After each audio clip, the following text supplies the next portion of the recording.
starting a reformer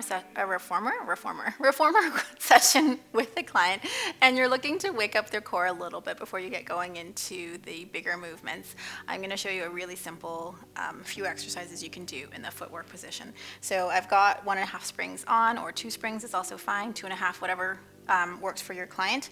I'm at 1 and 1, which is my personal footwork settings, but of course that could vary with who you're working with. We're going to start off on our backs, and then we're going to make sure that we're starting in a nice neutral spine. It's really important that your client has a good understanding of what neutral spine means for them. I mean, of course, it's different for everyone, but they have to have a good grasp of where they need to be.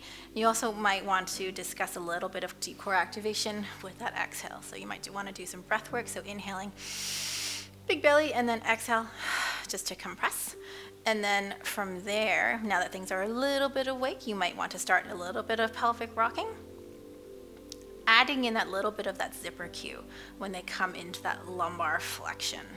So, just building up a little bit of a hum, a little bit of energy in the background. You might want to do a little bit of tail wagging to wake up the obliques, get a little stretch. So what we're looking for is side flexion, if I were to label this one.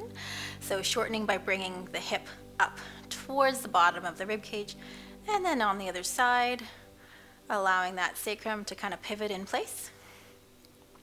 We can also add in a little bit of knee drops here. So bringing the feet in a little bit closer together, maintaining neutral pelvis, letting one knee drop out without kind of losing the non-moving leg, coming back up, and then the other side, and then adding some arm work if you want to.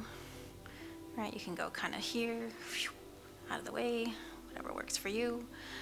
It can be quite tricky. I think I did that backwards, so maybe it's supposed to go. This one goes forward, sorry. One day I'll get this walking, or not walking and talking, but Pilates and talking thing. Okay, so we're gonna go into toe taps now. We're gonna keep neutral spine here, neutral pelvis. We're gonna lift one leg up. This foot stays on the bar, and having that elevated bar surface can really help with someone that struggles with their core. So we're gonna reach that leg long, and then up, or you can come down and then back up. Whichever works for your client. Traditionally with toe taps, you're gonna have this foot down on the floor or down on the mat, but because you're here anyway, it kind of minimizes any sort of position changes. And then having the foot elevated does make it easier. So you can also have the leg long. We can do little circles coming through, and then the other way. Make sure you do both legs. Oh, that wasn't very good. So you're now seeing all my inadequacies, guys. We're gonna keep the pelvis nice and level. This is my hard one. That's always been my bad SI joint, so I struggle with the form closure on that side. Okay, so if you want to, you can also go into hip rolls, coming through a pelvic tilt, little lumbar flexion, all the way up, and then back down. Again, waking up all the muscles in the trunk, finding some deep core control. You can add some hip rotation, coming through, other way, trying to get things moving. The rotation can feel really, really nice. You can also combine those things by coming into a hip lift. We're gonna press out. You might wanna add a bit of rotation if you'd like, this way, allowing a deep fold at the front of the hips. So really, there are a lot of ways that you can wake up the core just in that footwork position before you get up into other positions.